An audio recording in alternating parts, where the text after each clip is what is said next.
Hello, everyone. This is Mallika Boobna, and welcome back to yet another episode of Marrfa Presents Brick by Brick.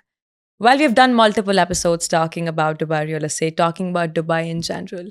And we have done that because any third or fourth or fifth person you speak to, they will be either thinking about Dubai, talking about investing in Dubai, moving to Dubai, or just merely visiting Dubai. And I think that's where the real question arises. How did a city in a desert become on top of everyone's mind, or top of every single group discussion in companies and schools, every single place? And to answer that very question, I have somebody extremely special on Brick by Brick with me today. Somebody who has seen this entire transformation happen. Somebody who's one of the most trusted voices of Dubai real estate. Somebody who told me time and again that if you cut his pulse and put that blood on a glass and put a telescope to it, it'll say Dubai on it. Somebody who had every chance to migrate to Canada when the opportunity presented itself, and somebody who chose to stay in Dubai when he had no reason to. Somebody who believed in the rural's vision of what Dubai will become, and today it is the reality. Please, please, please welcome Dr. Anand to Brick by Brick. Please welcome. Thank you for Dr. having Anand. me, Mallika. Thank you. So, the first question after this introduction stands right, Dr. Anand. Why did you choose to stay in Dubai? What was about the ruler's vision that made you think about the future, which is today's reality? All right, actually, it's a great question to start with. And yes, I did have the opportunity with family to migrate to Canada, and we were well along in the process also. But then you see, on paper, it looked like the right thing to do. It made Right. sense because you're going to a very peaceful life, structured systems, and you are going to a place where, everything was there, clear path for you going forward. But then I'm not the kind of person to follow just an obvious path. I follow vision. And when I saw Dubai and I saw how our ruler, Sheikh Mohammed, spoke about the future of Dubai, I realized I wasn't looking at a city. I was looking at the future that was being built. And that is what I wanted to be part of. You see, Dubai is not building infrastructure. We're building a mindset. Right. And I wanted to be part of that mindset. And I realized that if I was in Dubai, I'm not part of a system. I'm part of a vision. It's a vision that allows each and every one of us to become contributors to that vision because we wanted to show the world how amazing Dubai was going to be. And that was the reason why I thought about it again. I've always been led by vision. When I joined Emirates Airlines, it was because of vision. When I joined DAMAC Properties, it was again because of the vision of Hussein Sajwani. So I also wanted my family to be in a city where if you believe in something, it is really possible. And I couldn't see any other city in the world that could do that. Now, at that point of time, it was a risk, definitely. Big one. Yeah. There was absolutely nothing to show. There was no previous history to look at as well. But then that's what vision is all about. If there was a legacy to the vision, no one would have left in the first place anyway. No. Yeah. And today, most of my friends who had gone are all back in Dubai because they realized that this is the place to be. And that was why I actually stayed back in Dubai. Because here, you see, the thing is, it's about the vision. We have a ruler who dared to ask, why not? Right. And then he empowered the people around him to go and find the answers. And that is the difference, Why not Dubai? Why can't it be done in Dubai? This was it. And what I love about Sheikh Mohammed is he has instilled that spirit in the city. This is one of the very few, in fact, to my mind, this is the only city I can find where the people, actually that would not be right. This country, the UAE, it would work for them. Where you see the people connected with the leadership. You won't see it in India. You won't see it in the US. You won't see it in Canada. Not in Singapore. Not in China. Not in Europe. The people are disconnected from their leaderships. But here, it is the other way around. People are connected with the leadership. This is not being driven by ego. Dubai is not being built on ego. Everybody used to say that you want the tallest, the first, the big. Yes, but that is driven by ambition. We want to be the best. We want to be the first. We want to be the highest. But we want to do this from ambition, not ego. And a love for the people of Dubai. And that is what Sheikh Mohammed has demonstrated. That's the reason why I said, it doesn't make sense. Believe. Why would I leave? So essentially, I wasn't leaving something behind. when I make the decision. I was staying where the future was going to be written. That's why I Takes stayed. a strong willpower to believe in Dubai at that point when you had no reason to stay. And when I moved from London to Dubai, there's this one feeling that I get in Dubai, which is safety. Like I feel like the city will take care of me and I will grow with the city when the city grows and does great things. And you said you worked at Emirates for a decade, from what I understand as well. It's one of the best airlines in the world. And from whatever was happening in the world recently, I was traveling a lot when you were texting as well. And people were like, why are you traveling? And my answer, Dr. Anand, was, I'm traveling Emirates. I will be okay. And that's how I felt. Whenever I'm in Dubai, I'm like, the city will take care of me no matter what. What do you think is about the city's DNA or Emirates as well that makes you feel safe, like you will be taken care of? You see, when you are in Emirates, when you're working with them also, Yes. it's like a front row seat to history that's being made. You see, Yeah. that is exactly what happens with Emirates. Emirates became the first airline, at least to my knowledge, where the city became the ambassador. Sorry, the airline became the ambassador for the city. We painted our planes for a shopping festival. And you could see this plane all over the world. People were sitting in a Tokyo airport and like, Dubai shopping festival. Yes. That was what was happening. In the year 2000, when I went to Canada Yeah. and we went to some of the wineries, and I asked, someone asked me, where are you from? And I said, I'm from Dubai. And they didn't get it. Then I said, Saudi Arabia, they got it because of the Gulf War. That's all they knew. That was in the year 2000.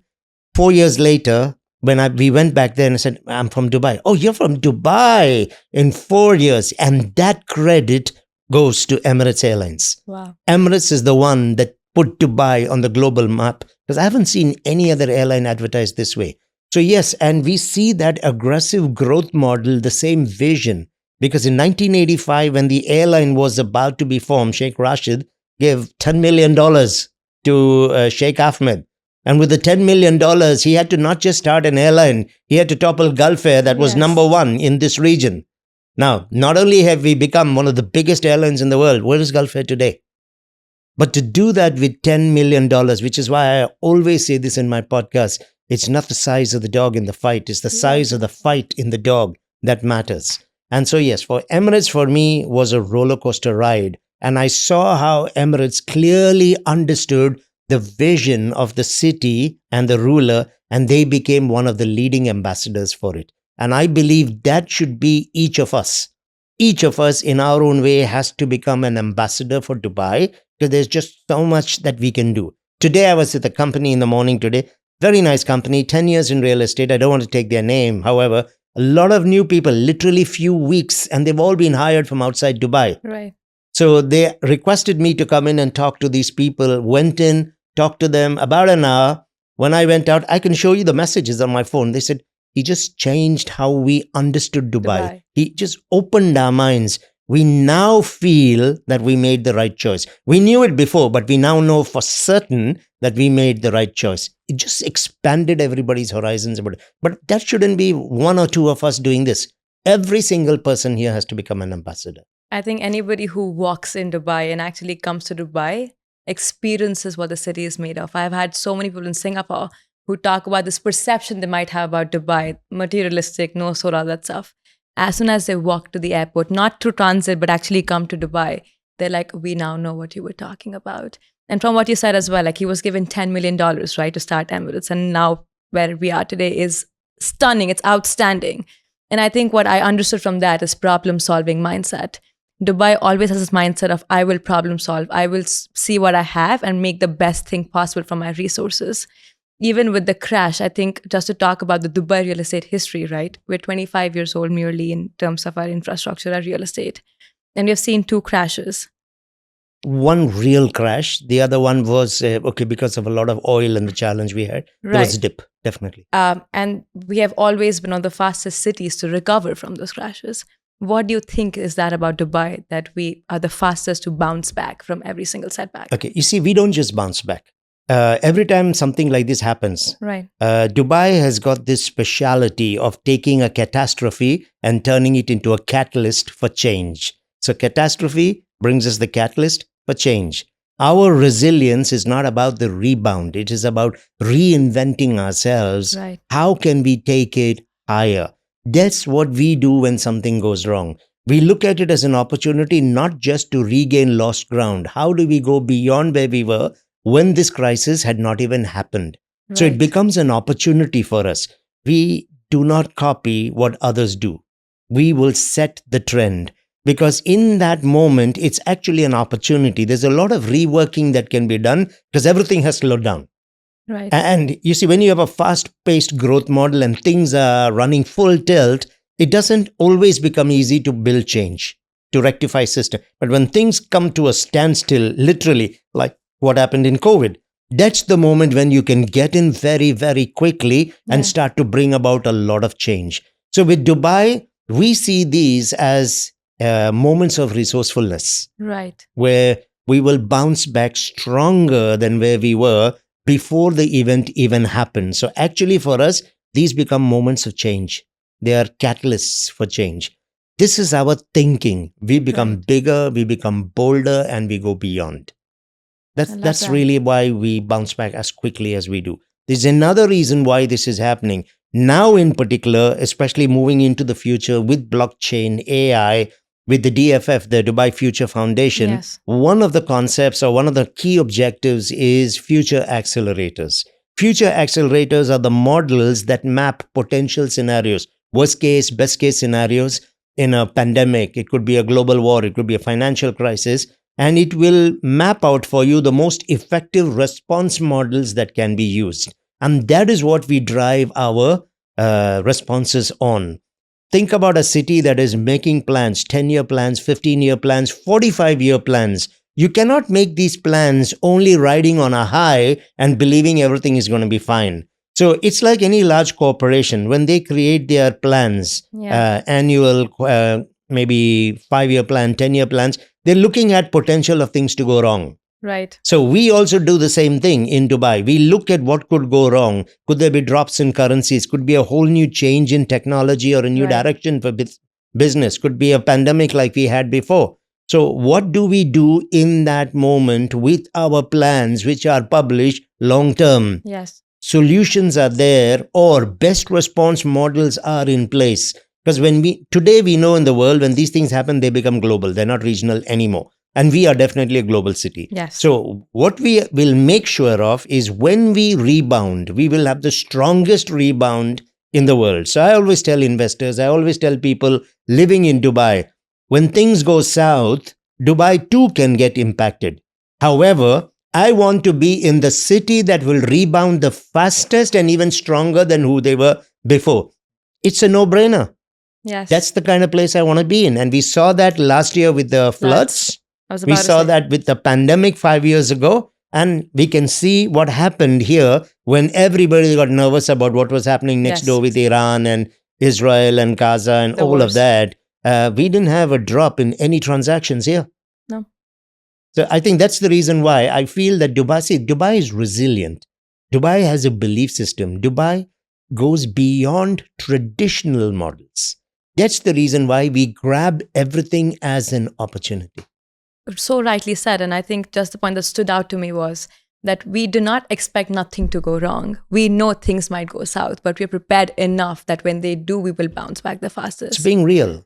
It is. And I think because it's such a young city as well, you make fast decisions, right? And I think from our last conversation as well, when the floods happened, Dubai right now is competing with the best cities around the world, competing and potentially winning in most aspects as I well. might change that statement. Go ahead.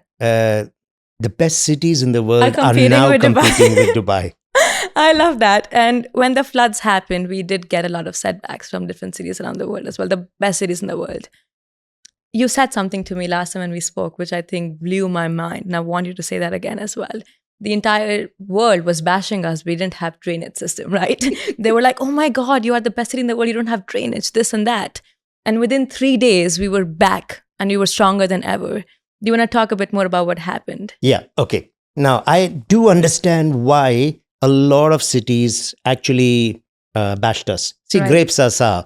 I don't believe any city on the planet ever gave Dubai its due credit. They never believed we would become so big and so fast. Today, no one can touch us. We have reached, we are gone beyond their reach. However, when this thing happened, Yes. we got bashed a lot, particularly by the Northern America and by Europe. There was a lot of bashing. How could you claim to be such a futuristic city, such a forward-thinking city, having so much of technology in place, and now you collapsed? Yeah. You have a flood. You do not even have a stormwater drainage system. So I actually went on to a lot of podcasts as well as webinars, actually talking to people. I said, let's talk numbers, let's understand the world, and let's be fair to everybody in the world, including Dubai. So the first thing I pointed out was, this was the first time such an event happened in 75 years. 75 years, that tells you this does not happen in Dubai. So that's the first thing. Now, when you have something that doesn't happen in 75 years, you do not put your billions into creating infrastructure that is not going to in any way help your city. Yes. We put our money in creating ecosystems for our environment. You walk into our buildings today, there is no sand in it, but there's sand in the air. Yes. Our buildings will not fall if there's an earthquake. Iran is sitting on a fault right next door. So we create infrastructure and systems based on our ecosystem, and our ecosystem is not rain. Even in such a situation, 3 days into the rain, Sheikh Hamdan had announced an 80 billion stormwater drainage system. That's how fast and proactive Dubai is. Yes. It will take months before you even hear a response from any other government. But let's also now look at what happened. We had 254 millimeters of rain that fell in one day. Right. That's the amount of rain that falls in London in 6 months. You told me. If that rain falls in London on one day, London will be underwater. Let's take it even further. Let's look at the US, because these were the people also bashing us, right? Now, the US has a hurricane season every single year, storm seasons every single year. 4 days ago, they had a massive flood. Okay, and they lost a lot of kids. Yes. So now, every year, you know it is coming. It's been coming for 200 years. You have your technology, you got your response systems, you can plan and prepare every year for it, and you're still flooded. So with all your technology and all your money, it's okay for your cities to be flooded every single year, but it is a problem for you guys if Dubai, once in 75 years, experienced something this part of the world had never seen before. So that didn't make much sense to me. I also looked at statista.com, that's where this data is from. From 2005 to 2022, we had 3,000 major city floodings. That's an average of 170 every single year, 14 a month. So on an average, every week, 3 major city floodings have happened every week for 17 years. No problem with that. Dubai's on the highlight. But Dubai had it once in 75 years, it became an issue. Let's look at another response that happened there, because I wanted to be fair with everybody. We had Hurricane Katrina in New Orleans. True. And same amount of rain, 254 millimeters. It took 2 months before 25% of the people could come back to New Orleans. It took 4 months before 50% could come back. It took 9 years to rebuild the entire city. New Orleans. We were back in our offices in 5 days. 3 to 5 days. Yeah. And we were back in our offices, already announced a stormwater drainage system. If that rain comes again, we know what to do with it. That's powerful. And that's why the city inspires you, because they take such quick decisions. It's crazy. And I tell my clients, Dr. Anand, I'm like, we know what Dubai will be doing in the next 10 years, in the next 15, the next 20 years. Name a city that is so clear with its goals about what might happen. Even with our plans that you mentioned before, we have the 2040 plan, we have the T33 economic agenda, where we plan to be 7.9 million people by 2040. We plan to sell 1 trillion real estate by 2033 every single year. And it's not just we want people to come through, we're building the holistic environment around it as well. What do you think that Dubai is focusing on that nobody is talking about? We're talking about population, like will that really come? Who are these people coming in? But they don't really know what Dubai is planning on doing to create that lifestyle for them. Okay. I think the first thing that I would like to share with people is, in our plans, you are included. Your own government doesn't think about you. They don't think about your safety. They don't think about your quality of life. We are thinking about you. We are creating a system that welcomes the world, that includes you. Wherever you are, you could be in Singapore, you could be in London, you could be in Sydney, Mumbai, we're thinking about you. We want to welcome you to our city, and we want to offer you the opportunity of your lifetime in a city that you would never see in another generation. So this is the first thing that we have here. Again, Sheikh Mohammed and his vision is to make Dubai the number 1 city in the world. We are number 8 right now, according to the Global Power City Index report, the GPCI. We will be number 3 by 2033 and we will be number 1 by 2040.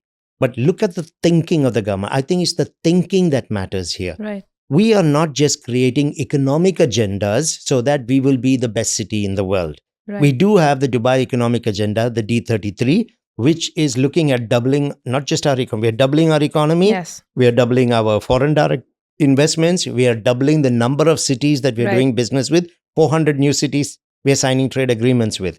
Population growth is going to be 70%. 3 economic corridors are being opened. Right. So in all of this, we are looking at how we would become the center of the business world. Right. We are already a perfect crossover between the East and the West. For the last 4 years now, we have the best ecosystem for business in the world. The GEM report, Global Entrepreneur Monitor report, will show that we are number 1. There's 13 criteria. Out of the 13 criteria, we're number 1 on 12. India, 1 on 1 criteria. Infrastructure. But India is 3,000 years old. Yes. As an economy, we are 24 years old. We will catch up. And we're a lot of people. Yeah, we will catch up on that. So that was the economic agenda. But see, look at the thinking. If we create this kind of agenda and open up the market for jobs, then families are going to come. They're part of that 70% increase. Right. So when families are coming, we want to care about their families, your Right. family. So we have the Dubai Social Agenda, the S33. So it's not just the money agenda. Right. Alongside that, how can we ensure that these families that are coming to the best life experience they can get? So there's the social agenda, S33. But then families will bring children with them. Right. So we now have the Dubai education agenda, the E33. Sheikh Mohammed, one of the goals of that agenda is to make Dubai one of the top 10 student cities in the world. We know now a lot of international universities are in discussions with the government. Yes. So we've got the economic agenda, we've got the social agenda, we've got the education agenda. But for these people to come here, we don't just want to populate our cities. We want to populate it at the highest possible level of lifestyle that you can get. Right. Therefore, we have the quality of life strategy 2033. Right. Why would someone leave Sydney or Mumbai Singapore. or Singapore if we cannot give them, at the worst case scenario, the same lifestyle they're having, or we have to best it? Right. So we have a quality of life strategy. For giving them that quality of life, we need to have infrastructure in place. Right. That infrastructure comes in the form of residential communities, towers, business parks, warehouses, airports, roads, hotels, malls, clubs, beaches, parks, all of that. Right. That's infrastructure. Another word for infrastructure is real estate. So we now have the real estate strategy 2033. So it's not just one plan. It's a well-rounded approach where everything has been given its due attention. And important. We have the urban master plan because we are very conscious about the environments and strategically planning Dubai in 5 main zones. We've learned from the other lessons where cities just mushroomed. They grew. Singapore had better planning, but generally most of the cities just mushroomed. And today they're all fighting and struggling for spaces. Right. But we have already zoned out Dubai in such a way that the city will grow, but we will be in control of that growth, the engineering process that we have for our city. We have the 2071 plan, 45 years into the future. We already know what Dubai is going to be. When the flying taxis were announced about 4 years ago, everybody said, that's crap. Next year they take off. Test flights have already happened. Successfully. So when we say something, we do it. And that's the reason why I tell people around the world, whether investors, job seekers, families, when you bet on Dubai, this was Sheikh Mohammed's quote last year, when you bet on Dubai, you bet on success. You can count on us delivering. The other thing I always say, if something had to happen, good or otherwise, I want my family in Dubai. We actually have 2115 plans as well, which talks about us being inhabitable in Mars as well, which is crazy. But then when Dubai says it, it doesn't seem crazy anymore because it's like Dubai, we will make it happen. And Absolutely. you also talk about, Dr. Anand, about how we have land and we are dispersing communities everywhere because we're expecting so many families to come to Dubai. I take care of the Singapore market. I go to Singapore very often. And one thing that my clients always tell me is Singapore is an island. Correct. So you have communities around the island. So there's less land, which is why supply is less. And that's why the prices are soaring high. In Dubai, they're like, you have so much land, Mallika. Like, how do we be sure that you will not just build on every single land possible? Well, we can tell them that we are planning to build. On every single... Absolutely. And why not? But we are going to do it differently because we learned from you, Singapore. We We learned did. from you, London. We learned from you, Mumbai. So now, okay, our benefit was we came up later. So we Right. have the benefit of learning from the mistakes of the others and also from the things that they did well. So thank you to all you cities in the world. However, Yes. we have to understand one thing. Today, barely about 900 square kilometers is under development in Dubai. The total surface area of Dubai alone, not the United Arab Emirates, is But that's fine. 4,114 square kilometers. So little over 20% is actually under development. In fact, it's not even 20% because a lot of our development is offshore. Right. Yeah, waterfront. We are claiming. So I would say between 16 to 18% only is being developed. So we've got enough land for the next 250 years for us. But we're doing two things here. One, we are controlling how we develop. Secondly, we are decentralizing. Dubai is a decentralized city. Every other city has largely been a centralized city. There's only Right. one downtown in every city. There's Dubai only has one. three. Dubai has three. Correct. Right? We got the Creek Harbor coming up. The downtown that we have is already here. There's the Expo downtown coming up. But that's just one example. Now we are heavy into smart cities, the 15-minute cities, everything within reach. That is why all mega communities, mega projects that are now being approved by the government is to make sure that when you build these massive communities out in the desert, you make it a fully inclusive community. So these communities are all coming with schools, with hospitals, with Right. business parks, with malls, with golf courses, with beaches. We're taking our beaches into the desert, right? So we're giving you the lagoons, the beaches, we're giving you the forest environments, Right. we're giving you outdoor activities. There is no reason for you to even move out of that community when you're in there. So the whole idea is we do not want to have a very restricted and choked up downtown. Right. We are decentralizing, so lifestyle is moving all across these new communities. So Right. in the future, you are going to see a lot of these communities getting a lot more attention. Look at what's happening now in the DLRC side as well. Look at what's happening in the Dubai South. We're just expanding more and more. We will expand, but Right. we are not going to make the same mistake that the others made. In 67 years, Singapore is falling off the edges of the island.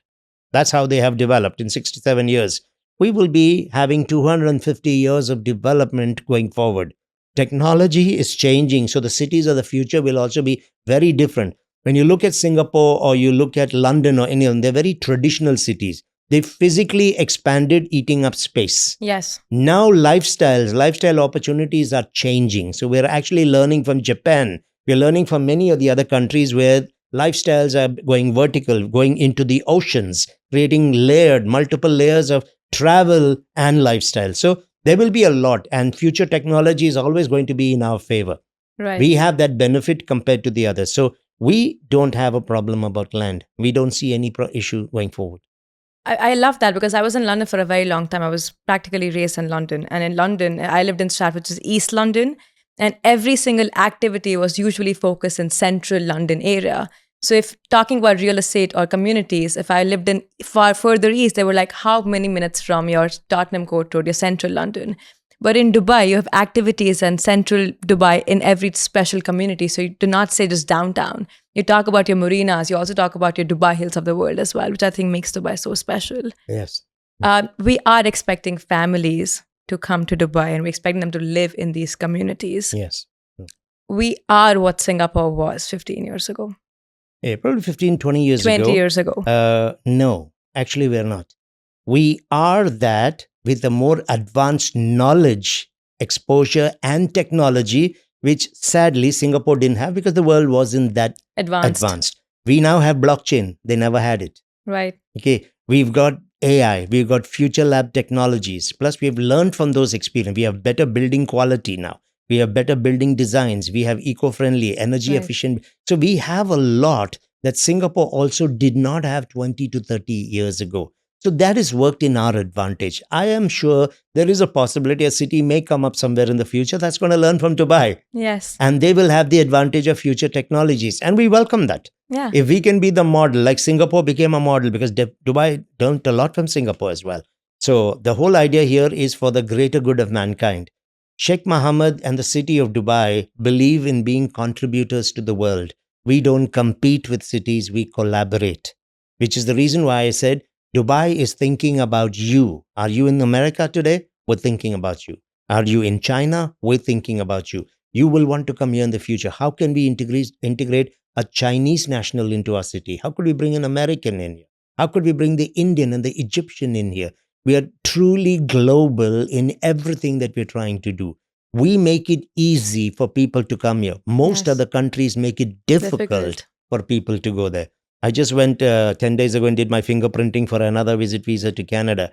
And we looked and we went through the whole process. And I was telling my wife, I said, my goodness, it's almost like they don't want us to come. Yeah. The process is so elaborate, yeah. they really don't want us to come. We're the other way around. We welcome everyone. Yeah. But we are not fools about how we do this. We've seen immigrants run over cities and countries. We've seen crime. We've seen culture shocks and shifts happen. Right. We've seen religion, all of that, and beliefs coming. We've seen all of that. So we have kept all those things in mind when we have opened up. That's the genius of Dubai. That's the beauty. We know what's coming when we are going to open, and we're ready for it. One example I'll give you. Yes. With a 70% increase in population, another 2.1 million people will come in the next eight years' time. We know that they're going to bring their cultures with them. They're going to bring their lifestyles. There is also a possibility they're going to bring their crime. We have from 2025 to 2027 the biggest ever budget that Sheikh Mohammed approved last year, 252 billion, of which in this year's budget of 82 billion, we've got about 18% of that budget is dedicated to law and order and emergency response systems. We are getting the systems in place from now to manage 6,000 people in the next 8 years. We already have one of the most advanced policing systems in the world in terms of even technology. We have police commissioners from cities coming here and shaking their heads here in Abu Dhabi. The amount we invest in our police officers, in our technology, is 10 times what they're putting in a single officer, but their crime rates are 3,000% ours. So again, this is why we know what's coming. I don't know what's in your head. You don't have to be on an Interpol list to commit a crime. Yes. But I do know this, when you come to our city, we will be ready for you. It's very interesting. I had just moved from London to Dubai, and then something had happened. I went on the app and I called the police. Within 15 minutes, Dr. Anand, 15 minutes, I had somebody from the police said, I'm outside, we're waiting for you. Let's go figure this out. I do not know a city else in the world where within 15 minutes they will come and figure out your problem, no matter how big or small that is. Yeah, that's true. And I was in Turkey recently talking to a friend, and they were like, yeah, we want to be like Dubai. Now Lebanon is trying to be like Dubai. And Turkey is trying to be like Dubai. Now I think every single city wants to be the next Dubai. And what's interesting is that nobody took Dubai seriously before. And now they want to be like us, which I think is so, so powerful. I think in a way that helped us. If they probably took us seriously, they would have been looking at what we were doing, probably made it not so easy for us to come to this level, or they scaled themselves up. By the time they took notice of us, it was too late. Everything was in place and we had taken off. What do you think is the turning point for Dubai, or has been the turning point for Dubai? There are multiple, but do you think there's one that stood out? In real estate or Dubai as a city? Dubai as a city. Sheikh Mohammed ascending the throne. You see, Dubai was always here before that. Correct. His father, Sheikh Rashid, had the vision, but we still needed the technology, we needed the resources, we needed the funding, we needed the global stage so that we could attract the best in here. That wasn't yet available to us. Right? So to me, I think the real turning point for Dubai was Sheikh Mohammed's ascension to the throne, and when he talked about his dream. Everything changed after. That's so powerful. Yeah, it's always one man. If you look around the world, it's one man who will do this. I'm sure you'll agree what's happening in the US today is one man. We all know it's one man. In India, what's happening is one man. Correct. In China, what's happening is one man. In North Korea, it's one man. So it's usually one man who does this. Whether you are a democracy or not, India is a democracy, but it's one man. The US is a democracy, but it's one man. That's what's been happening. What is important is the intent of that man. And that's where we have one man here again. But what I love about Sheikh Mohammed and Dubai is when he asked the questions, why not? He empowered his people around him to go and find the solutions. And he's creating generational leadership. That's what I love about him. You see, when the Dubai Islands came up, it was like, it's very simple. I want Maldives in Dubai, off the coast of Dubai. But his job was not to tell his people how to do it. He said, I want Maldives off the coast of Dubai. That is the empowerment. They had to figure out how to do it, And today we have Maldives off the coast of We Dubai. do. We have probably every single city in the world in Dubai at this Yeah. point. So that empowerment is really, really powerful. When you're in a city, when a ruler waits at a traffic signal, he's the first person to respect his systems. He leads by example. He would have probably been excused if he just went through. Yes. Okay, this is what would happen. In other cities, they will hold the signals and the roads for him to go. He waits at a signal. That is so true. I have been and lived in cities where there has been traffic jam for like hours because somebody very important has supposed to pass through with 10 seconds. And here it does not happen. I have people from London who came in one time and they're like, Mallika, here they stop at pedestrian walks. And for them, it was surprising. It was surprising that cars stop and wait for them to walk through the zebra crossing, which is not common. And I think that's why Dubai is not fighting the battle of low standards. We are raising the entire standard. That's up. why you lost the opportunity to close the deal. You should have told those visitors that's exactly why you should be living in Dubai. Now, how much are you planning on investing? That's a good closing argument. I do have a lot of people, Dr. Anand, who say they would love to live in Dubai. However, they are still waiting for opportunities to come up. I think Dubai empowers entrepreneurship because it inspires you to make the impossible happen. It's the mindset of the city, right? But a lot of people seeking jobs, they still don't think that Dubai has enough jobs for them compared to your Singapore and Londons of the world. What do you have to say about that? Okay, again, when these people say that, what I would normally do with these people is I would tell them, okay, I can see this is important. How exactly did you come to that conclusion? Right. You might be dealing with perceptions of people, not reality. It's what Right. they might have heard from people. No, I have friends, they're struggling, they haven't been able to find a job. That is true. There are people struggling all around the world as well Yeah. to get a job, and they're not getting a job. And then there are people who are finding it. Did you check our economic agendas? Did you see the growth models of the city? Right. Did you see what's happening in the future? Did you see the diversification, the new types of industries that are coming in? So, on what is the basis on which you are saying that I cannot get the job? Every industry is going upwards in Dubai.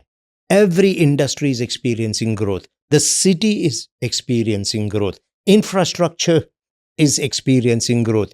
Job opportunity is there, but are you even aware of it? If you allow the idea to sink into your head saying there are no jobs or it's very hard for me to get a job, you are not going to take the proactive step of getting onto a plane and coming here. Right. Why don't you do your research but with credible sources, and then you will see what is happening? Let's take an example, a simple example. Right. Last year alone, 169,000 people came into Dubai. That was an average of 463 people a day, new visas, 463 a day. This year in the first quarter, 90,000 came. That's an average of 1,000 people a day, more than double the last year's numbers. We had 200,000 new trade licenses that were issued last year across the UAE, not just Dubai. So when you have 200,000 new licenses, 25,000 of those licenses were Emirati taken licenses. So 1 out of every 8 was a local, 7 were expatriates. Right. Now, even if you take an average company size of 10, many of them will have 50, 100, 200, some may have 4 or 5. I'm taking as low as 10. Yes. That's 2 million people. In the company, that's 2 million jobs. Right. Just for those new trade licenses. What about the companies that are currently expanding? So people need to look at the actual data, real numbers and trends, and then understand. So sometimes the perception could simply be the costs are getting much higher, so a lot of people are not coming anymore. That's a different story. Right. That is something we can talk about also. But to say that there are no job opportunities, that is not true. Because when you look at the Global Power City Index, one of the things it measures is potential for new job creation. We're number 1 on the planet in that. This is in the GPCI report. We're number 1 on the planet. With the potential for new job creation. Are we mad as a city to try and attract 6 million people in the next 8 years Without and 7.8 million without giving them the opportunity for a job? Okay, we're not crazy. We know what we're doing. We're an engineered city. We know what we're creating. People can say what they want.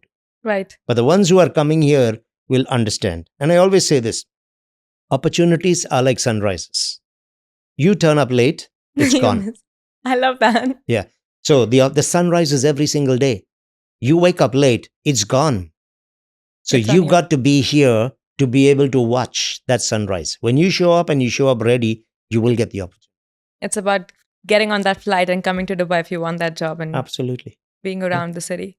I have not come across a single person who's got on the flight to come to Dubai and has complained about it and has not done something they had never thought they would do. I Yeah. think your dreams expand when you come to Dubai.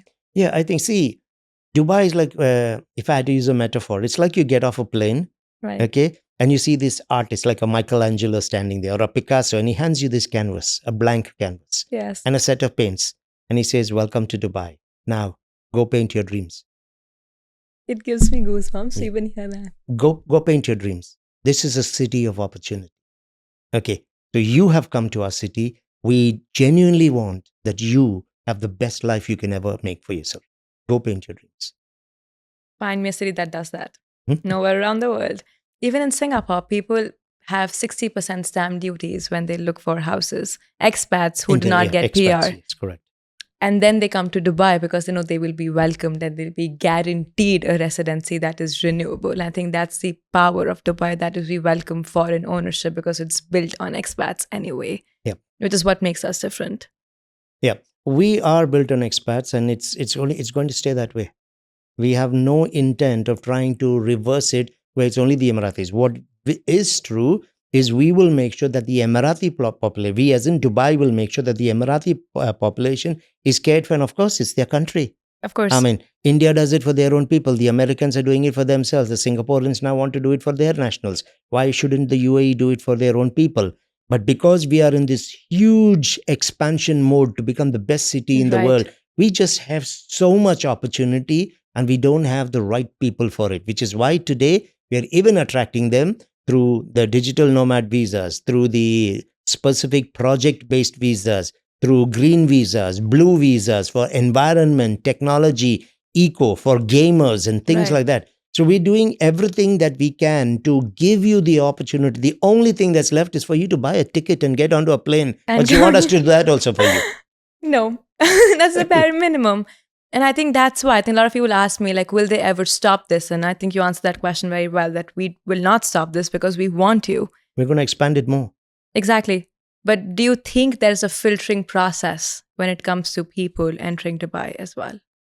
There will always be a filtering process. The filtering process that we use firstly is we want to give privileges to people who align with our future plans. Right. We want that kind of technology and thinking capital to come in. So they would be given certain special preferences. Why? For the plans that Dubai has for its future, there are certain people that we want to attract. They Right. would be given a certain privilege. Everyone else is still given the opportunity to come in. Certain countries do go through a filtering process, but that is not just the UAE. Every country in the world does that. There could be a history or a legacy of political issues. It could be Right. crime-related issues. It could be pandemic-related issues. There could be just so many of these things. So at every point in time, certain nationalities might be put on hold or might be told for the next 6 months, no. But all of this will be done with a solid reason behind. Dubai is a very fair city. Yes. We want the world to come to us. So we're not going to wake up in the morning and say, hey, nationality X, for now, visas are on hold for you. Because then it makes nationality A, B, C, D, E, and F also wonder when is this going to happen to us. Right. So it has to be very carefully thought through, where they can clearly explain what's the rationale at this point in time. Those people cannot get a visa. But after that, we open it out for people again. For everyone to come Yes, to absolutely. Dubai. and be Absolutely. a part of The it. filtering is, are you on Interpol? No. Okay. Do you have past criminal history here? Cases pending, you try to run away? Are you changing identity and trying to come in? So those kind of checks will always be happening. Are you a person of interest? Right. Are you into things like money laundering? Are you into drugs? Are you into illegal or human trafficking? And all of these things would definitely be looked at. Right. But I believe that's where Dubai, like any other city, is connected through Interpol. We can flag these guys immediately. 100%. I mean, Yeah. the data is so transparent that you would know what's going on. Yeah. Very interesting. And like, if we talk about real estate now, Dr. Anand, if we talk about projects and locations, Dubai has something for everyone, which is why I say Absolutely. everything sells, because everything is for somebody who wants that particular lifestyle, investment expectation, XYZ. It is like a candy shop. and you have the lagoons and the beaches, and then you have the forest, and we have everything in a desert. Do you think that could be a bad thing for Dubai as well when people talk about you have too much going on and we are confused and we do not know what's going on? So, the first thing is when people say you have too much going on, I disagree. What we have going on is appropriate in accordance with our requirement based on our plans. Right. Okay, we're not building in excess. We're not just creating it. If you come from a city where your economy is stagnant, where there is very little growth or it's very slow moving, you do not see opportunities being launched there. You do not see availability. When you are now looking at a city that's a city of the future, of course, you're going to be seeing, we are a developing country. You're going to see a lot more opportunity. So that is for sure going to continue. It's probably going to get even more in the future. The problem is not there. The problem is when you sit there, you have got two responsibilities. One, to do your own research first to understand what exactly are you looking for. Second, make sure that you partner with someone in Dubai who you know has proven track records and credentials, because their job is to help you. And you don't have to be a master. You're sitting in London, you're sitting in Singapore. We don't expect you to know our city like the back of your hand. That's why we've got our brokers, we've got our salespeople here, who, the right kind of ones, of course. I'm talking the right ones, qualified with the RERA registration, their IDs, obviously legal visas, genuine intent to help, good specialists, understand the communities to be able to filter and tell you based on your requirement, which is the kind of community that would work for you. You don't have to look at all of Dubai. No. It's not required. It's just based on what you are looking for. 100%. Today, I had, in the same company I went to, I was telling you about, one of the guys comes up to me and says, so if I had 2 million or 3 million, which is the kind of community I should go for? I said, how long do you plan to stay in the investment? Did you ask that question? Because when you ask how long, automatically many communities are out of the running 100%. already. So your qualification narrows you down to what you have to look at. Again, within that, you have to look at when you have a 70% growth rate projected, there are a lot of people coming, 2.1 million people in the next 8 years. You will see a lot of inventory. How many people are coming to your city? They're leaving your cities. Right. Yeah. So if you look at what is in your cities and you believe that that is a sane way of doing things, then keep that model there. Because that doesn't fit us. We are an aggressive growth model city. 5.1% was the projected growth in our GDP this year. Central Bank has just raised it to 5.5. Oh, wow. Okay, the average GDP growth rate projected for the world is 3.2. So we are now gone to 63% more than the projected average growth rate for the world. In an economy that is projected to have a 63% higher growth rate over the average world GDP, you expect slowdown? I think that's why people don't understand that, because in their cities, everything is so slow paced, so uniform, so routine, that for a city that is growing so fast, they can't comprehend what's happening. And then they have assumptions and perceptions based on what they know, which you call frame of reference as well. Frame of reference, correct. Now, I understand them having that. It's our responsibility to alter that for them. I think even Singapore, everything is so routine. The prices go up with inflation, which is like 3-4% every single year. So for them to not understand how we grow by 11-15% year on year, like they question, is it an oversupply? It's all a bubble. It's going to crash and come crashing down. It's a hype. I think that's where we have to change that perception in line with our plans. With any of them, it always starts with one question. That question doesn't change. It's eternal. I'm glad you brought that up. Where exactly did you get that information from? Right. Dubai is a bubble. Well, it's important that Dubai is secure. Where exactly did you get it? They cannot quote a source. No. They will go generic and say it's everywhere. Everyone's talking about it. I said, when everyone's talking about something, it's called gossip. I asked, where exactly did you get it from? Or what's your credible source of information? If there's going to be an oversupply, well, it's important that there is a demand that outstrips supply. What's your source of information on that? Nothing. With everything that they raise, which is because perceptions will become their reality. It's our job as ambassadors of Dubai to say, okay, question makes sense. But where exactly did you get it from? That itself disarms most of them. Right. And then you talk about the agendas and the population, about how all of that is the demand that will absorb the supply, and it's in line with the people that are coming to Dubai, for sure. Yeah, that for sure. For sure. Very, very interesting. And I think that's what you said as well. I think when I talk to Singapore expats, sometimes they get put off because there are so many road shows happening everywhere in the world. And when I say, yes, I'm coming, they're like, yeah, somebody's coming every single week. The Mandarin Orientals, the JW Marriott are all booked by Dubai real estate consultants. And sometimes they're like, I don't know if I want it now because I get bombarded by so many calls. Yes, unfortunately, that is the reality.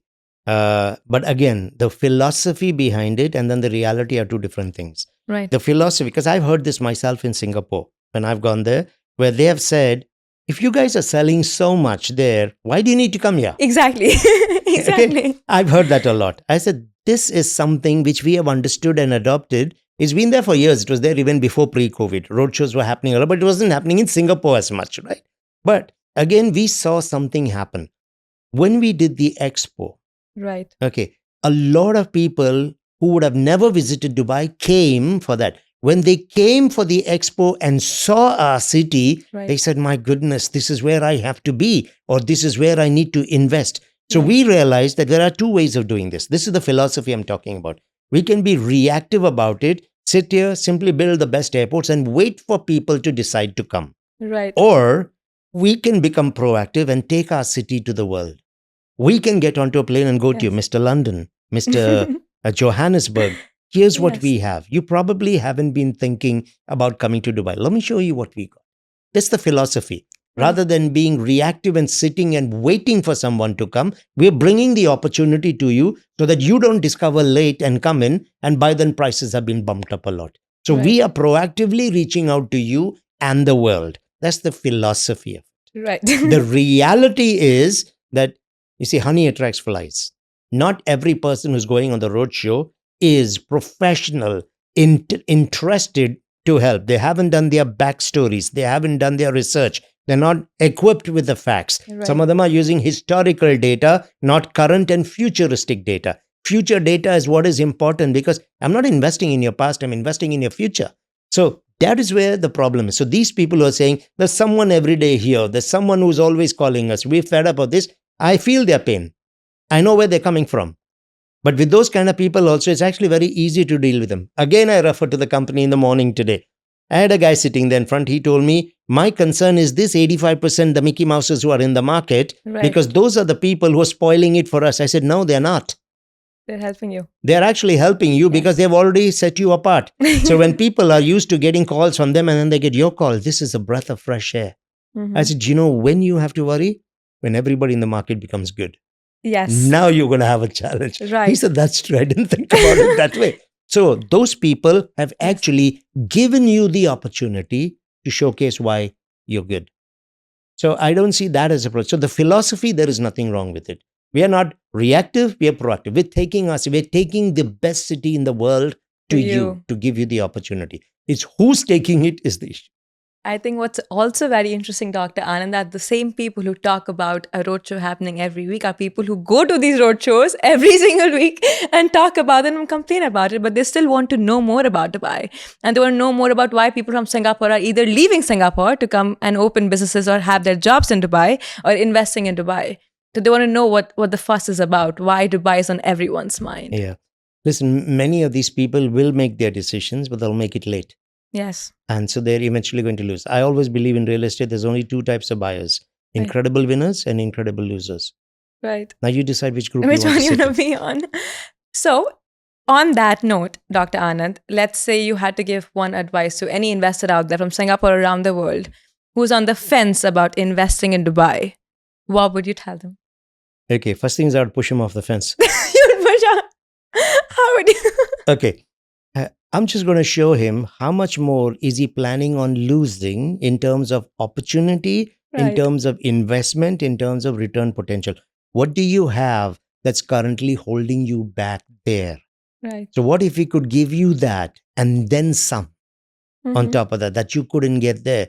What's holding you back? The numbers on the ground are telling you the highest number of millionaires on the planet are now coming to Dubai. What more do you want? Do you think these people do not want quality of life, education, safety, healthcare, tax benefits, opportunities in business, transparency and corporate governance? Right. They want access to funds, easy access. They want everything that you want. Right. And they're all choosing Dubai. They're not choosing Singapore anymore. They're not choosing London anymore. They're leaving and they're coming here. because today we are able to offer that. The US has actually had a jump in the number of millionaires projected to come this year. But most of the other, Singapore, everybody have dropped. People are no longer going there. They're actually coming here. Singapore last time was among the top 4. They have fallen out of the top 8. It's not. It's also become the costliest city in the world for the last 3 years. It is expensive. They do talk about Dubai being expensive, but Singapore's more We're number expensive. 7. We're number 7. We're number 7 in terms of being the most expensive city in the world. But Singapore's number 1. And how do you see that affecting people who might migrate to Dubai? Okay, again, we can look at it in 3 ways. Right. The first thing is today we are having, because of the economic agendas, because of our ecosystems for business, some of the best companies in the world are now coming in. True. Now, most of these best companies that are coming in operate on very different salary models. So they work with models that are consistent globally. And so a lot of these companies coming in would give opportunities to people at a more attractive entry points on salary. That in itself can, not yet happened, can put pressure on the other companies here because they're going to lose their manpowers to these kind of companies that are coming in. That's the chance. The Fortune 500 companies are coming in. Right. They are also going to be working in a very, very different way in terms of the kind of salaries and pay and the packages they have. Today, Dubai is attracting talent. So when we are bringing in talent, you're going to have to pay for that talent. Why should I leave Singapore otherwise? Or why should I leave another country? Now, the other side, the flip side of it is you cannot just look at cost. You've got to look at what tax takes out of from your take-home earnings. Fair. Okay. With the income taxes and 100 different other taxes, you barely get 30 to 40% that you actually take home. So when you take 30 to 40% home, then obviously it hurts you a lot more. But if we allow you to take 100% home, your spend power is way more than what you would have had, even if it is slightly cheaper for you in your country. So this is, again, if you look at the top cities in the world, they're all expensive. They're all expensive because everything is at a premium in these cities. Land is at a premium. Rents are at a premium. The opportunity, the ports, everything coming in. Because there's so much of business pressure, so many things come. So the demand is high. Wherever there is demand, high prices have to be. Right. So I believe that will still be there and might even increase a bit more in the future. But when you take a paper and you draw a line on the side and you put pros expensive, and then you do all your pros, what are your reasons?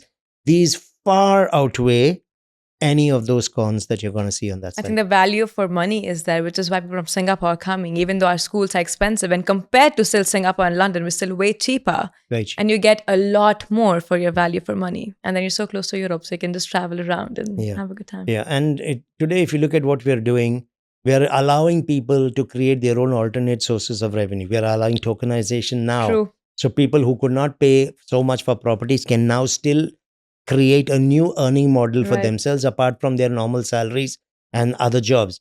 So we are opening new opportunities for people to create more income for themselves. True. So I just don't see what really blows my mind is, where are we going to stop this innovation and these new things coming into the city? It's crazy. There's a new blank canvas for you every time you come off the plane and come in here. Go paint your dream. I love that. It's so true. When you fly to Dubai and you are in Dubai, you just feel empowered. You feel like this is your city. You can achieve whatever you want. The impossible is true. And you did tell me that in Dubai, we don't want somebody who doesn't believe in doing things. Listen, you will have a few people who will always drag their feet. They want to come somewhere. They're coming. The intent is, I want my family to live in a safer city. I want to have a decent job. And these are not people who are very ambitious. Every city will have them. But what we are doing is targeting ambition, building opportunity for those people, giving them the incentives to be able to come in. We are getting our city ready for future unicorns. Okay, we have the sandbox projects where we are helping small industry to be able to come up. So we are doing what we can to bring the dreamers into our city. What I always tell people is, if what you have is a normal dream, keep it where you are. Don't bring it to But Dubai. if it is impossible, bring it to Dubai. I love that. We want that. On that note, Dr. Anand, thank you so much for being a part of Brick by Brick. I get goosebumps whenever you talk. I get so inspired and I feel like I've made the best decision of my life to come to Dubai. And you make people believe in the vision of the ruler and why Dubai is what it is now. So thank you so, so much. And thank you, every single one, for tuning in to Brick by Brick. I hope you guys got a new perspective on why Dubai is no longer the transit. It is the destination for now and the upcoming future. On that note, have a great time. And this is Mallika Boobna signing off from yet another episode of Marrfa Presents Brick by Brick.